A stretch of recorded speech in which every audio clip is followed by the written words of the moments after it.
τελικό αποτέλεσμα Arsenal Crystal Palace 1-0. Και τώρα που κερδίσαμε, πάμε να μιλήσουμε για το Σμόλικα. Λοιπόν, το workout industry, το γυμναστήριο που πηγαίνω, το calisthenics gym που πηγαίνω, διοργάνωσε μία διήμερη εκδρομή στην Κόνιτσα και στο Σμόλικα, Δρακόλυμνη και κορυφή. Και δήλωσα για να πάω. Ξεκινήσαμε 18 του μήνα 7 η ώρα το πρωί από εδώ Θεσσαλονίκη. Πήγαμε προς Κόνιτσα. Καλά, έχω τρελή ιστορία εδώ πέρα.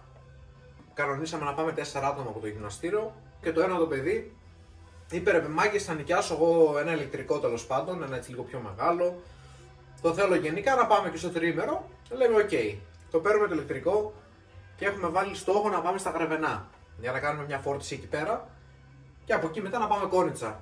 Και με το ζόρι μας έβγαλε μέχρι τα Γρεβενά. Καλά, με το ζόρι είχε 50 χιλιόμετρα ας πούμε, αλλά Κόνιτσα δεν μπορούσαμε να πάμε με τίποτα. Φτάνουμε στα Γρεβενά.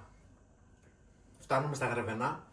Πάμε στον ΑΒ που έχει φορτιστεί. Πάμε να φορτίσουμε τέλος πάντων. Εκείνη την ώρα το ένα το παιδί, ο Μάνος, παίρνει τηλέφωνο κατευθείαν σε έναν με νοικιαζόμενα που βρήκε αυτοκίνητα. Θέλουμε ένα αμάξι, τέλος πάντων, ούτε απολυλογώ. Παίρνουμε ένα αμάξι, νοικιάζουμε. Αφήνουμε το ηλεκτρικό εκεί πέρα, στα Γρεβενά. Και φεύγουμε με ένα άλλο για να πάμε Κόνιτσα. Για να πάμε να κάνουμε την πρώτη πεζοπορία. Και παίρνουμε το νοικιασμένο και φεύγουμε, φτάνουμε Κόνιτσα. Και πήγαμε και κάναμε μια πεζοπορία που ήταν πάνω σε ένα εκκλησάκι που ήταν, αν κατάλαβα καλά, ο Άγιος Παΐσιος. Το κελί του ήταν εκεί πέρα, δηλαδή εκεί πέρα πρέπει να ζούσε κάποια χρόνια της ζωής του. Και πήγαμε εκεί πέρα, πολύ ωραία πεζοπορία. Ωραίο μονοπάτι ας πούμε. Είχε ένα απλό, ένα εύκολο και ένα πιο δύσκολο. Εμείς το πήραμε το απλό και στο γυρίσαμε από το πιο δύσκολο ας πούμε. Που το πιο δύσκολο ήταν από τα πιο ωραία μονοπάτια που έχω πάει ποτέ μου. Ήταν καταπληκτικό. Και γενικά πολύ ωραία η πρώτη μέρα. Πιο χαλαρή πεζοπορία, ας το πούμε. Και μετά πήγαμε σε ένα καταφύγιο, όχι στο τελευταίο πάνω στο Σμόλικα που είναι, σε ένα πιο κάτω, στην Όρμα. Σε ένα χωριό Όρμα νομίζω λεγότανε. Εκεί πέρα στην κεντρική πλατεία ήταν αυτό. Καταπληκτικό καταφύγιο. Τέλειο φαγητό. Βασικά έφαγα την καλύτερη κοτόσουπα της ζωής μου εκεί πέρα. Την πιο ωραία κοτόσουπα. Απίστευτο. Και μείναμε το Σάββατο εκεί πέρα το βράδυ. Και την Κυριακή ξυπνήσαμε.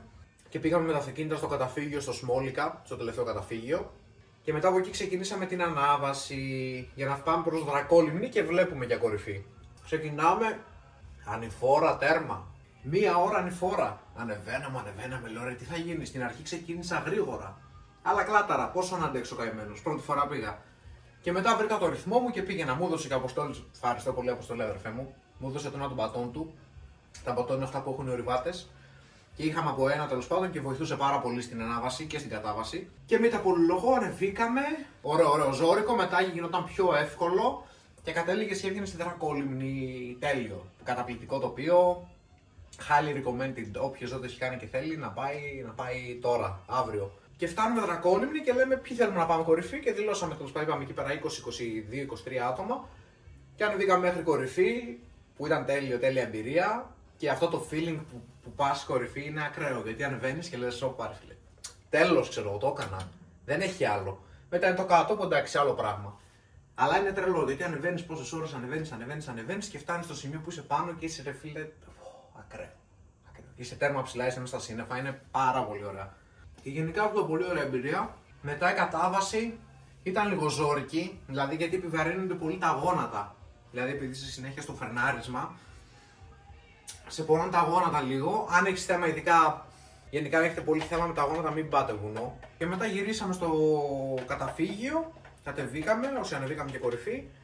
Κατεβήκαμε στο καταφύγιο και από εκεί πέρα εμείς πήραμε το αμάξι, πήγαμε στα Γρεβενά για να πάμε να φορτίσουμε το ηλεκτρικό. Αφήσαμε το αυτοκίνητο να φορτίσει.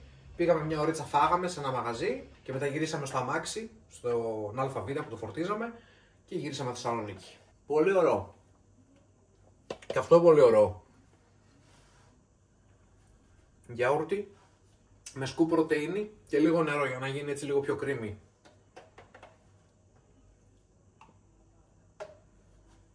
Ήθελα να πω και για κάποια tips και το ξέχασα. Λοιπόν, αν είναι η πρώτη σου φορά που θα πας πεζοπορία, τύπου να ανέβεις στο Σμόλικα, στα Δρακόλυμνη και τέτοια, πάρε οπωσδήποτε μπατόνς, είναι και φθηνά. Δηλαδή με 20 ευρώ μπορείς να βρεις ένα ζευγάρι. Να έχεις μαζί σου εννοείται κάποια snacks και νεράκι, θα σου χρειαστεί, γιατί δεν έχει καθόλου νερό στη διαδρομή. Μόνο σε ένα σημείο χαμηλά βρίσκεις και γενικά δεν έχει.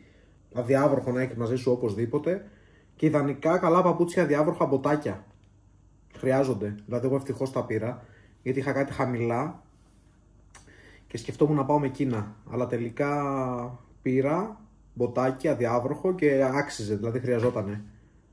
Τι άλλο, μπατόνς, ναι, νεράκι, μποτάκια, διάβροχο. Αυτά. Have fun.